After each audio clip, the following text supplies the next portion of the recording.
Here's the day that started it all. January 6th, I got up and I pulled up the weather and I saw temperatures hovering around freezing and a precipitation of 30 to 62% of a light wintry mix. I know that the Weather Channel bases its temperature down on the valley. We live in the higher elevations, so I know from exit 96 on up, running school today is not a good idea. And running it when you have teachers coming from the higher elevation and teachers coming from the Charlottesville side of the mountain, really bad idea. I mean, yesterday, Sunday, my wife caught on the local news they were calling for freezing rain. That tells you there's a question, and absolutely school should not be run. I dig a little bit further to make sure I'm not missing anything. I'm an ex-airline captain with 15,000 hours and over 18 years in the field.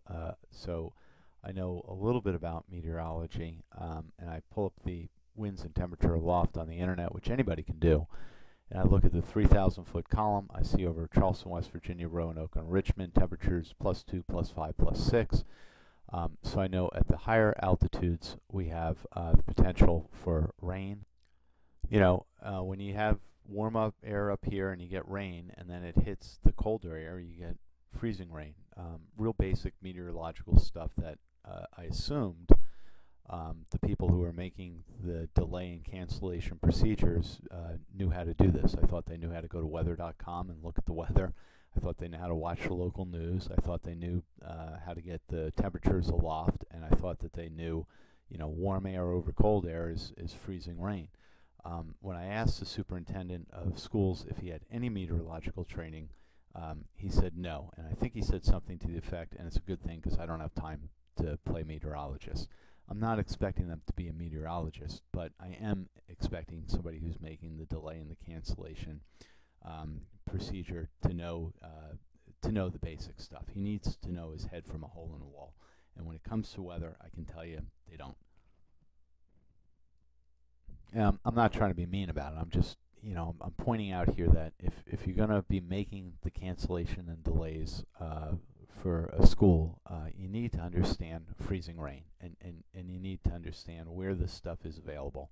And they could have a high school teacher come in from Governor's School or any of the other schools and explain this to them. So it wouldn't cost them anything. It's something that needs to be done.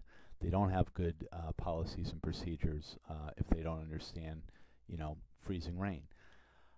So here you have January 6th, you have the current temperatures up on Afton Mountain. This comes off I-64 and Route 250, exit 99, and it's right off the VDOT site.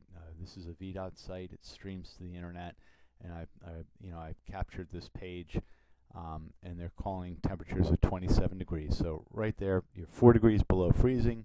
You have this rain coming down. It's going to hit a freezing surface. I mean, this is a no-brainer. So I emailed the principal and I said, my kids will not be in school today. And the reply back I got from one of the principals was, yeah, we were really worried about our teachers who are coming from the Charlottesville side and the teachers on top of the mountain. Well, the principal doesn't make the delay and the cancellation decision, but that right there tells you when you worry about something, you don't do it. I mean, that's just common sense.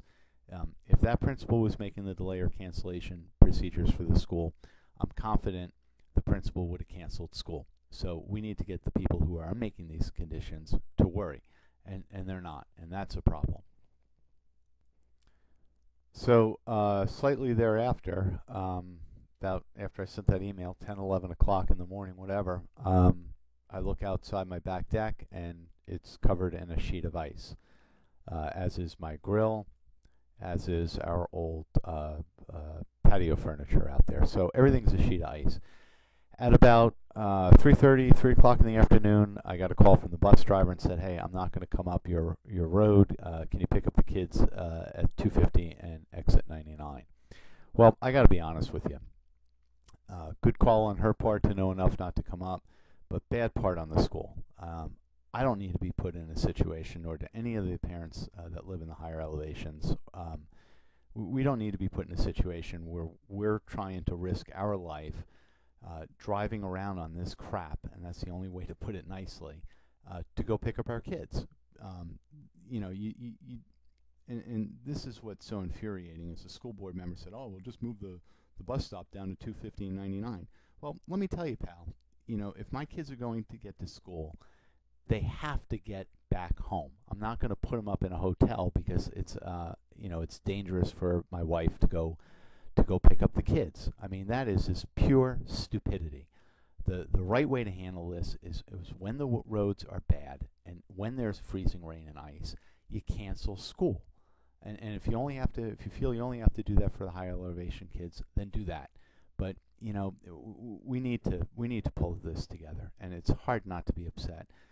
This is the fourth mistake these people have made, and I guarantee you, if there's a fifth one, we may not be so lucky. I mean, this is just in a month and a half period. This needs to be corrected, and it needs to be corrected immediately.